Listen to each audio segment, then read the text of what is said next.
Azərbaycanda görevdə olmayan, amma Azərbaycanın büdcəsini nazirlərdən çox dağıdan yeyən adamlar var ki, FETÖ ilə birbaşa bağlıdır. Amerikanın istihbarat təşkilatlarının işbirliyindədir. Türkiyədə gerçəkləşən darba planında silahlı qüvvətlərin imamı Adil Özkök var idi, xatırlayırsınızmı? Onu həbs olunmuşdu, cəzaevinə qaçırdılar. Gecə ilə, həmin hadisələrdə. Gör, bunlar nə qədər güclüdülər.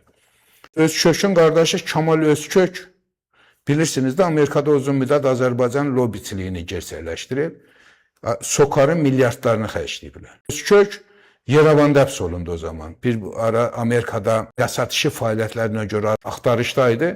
Gəlmişdi Yerevana, onu Yerevanda həbs elədilər. Kamal Özkök kimlə işləyirdi Zahir bəy? Türk-Amerika asambleyası var idi bunun.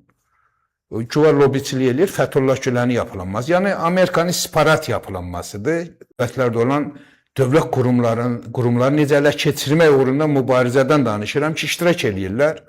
Və kimin pulundan? Azərbaycanın pulundan. SOCAR-ın buradan milyonları çamadanlarla daşınır.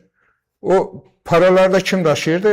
Xaliq Məmmədov, SOCAR-ın vitse-prezidenti. Və onların ən yaxın arkadaşları da Elin Süleymanov, Azərbaycanın Amerikadakı səfir, indi İngiltərədə səfirdir. İngiltərəyə səfir gələn kimi Azərbaycan səfirliyinə də terror oldu. Onların ən yaxın dostu kim idi? Onların arxa planda Cevun Mollazadı. Və onları Amerikaya aparan, onlarla bir yerdə lobiçiliyi gerçəkləşdirən kim idi Zahir bəy? Asım Mollazadı. Asım Mollazadanı Kamal Özköklə, Xaliq Məmmədovla, Elin Süleymanovla Azərbaycan lobiçiliyi adında Amerikada böyük fəaliyyətlər olub, küllü miqdarda mənimsələnmələr olub, o araşdırılmalıdır. Dövrü mətbuatda vaxtda ciddi yazılar gedib. Kamal Özkökün lobiçilik fəaliyyətində iflas. O, Azərbaycanla bağlı necə axtarışda olub Amerikada, bunlar hamısı yazılıb.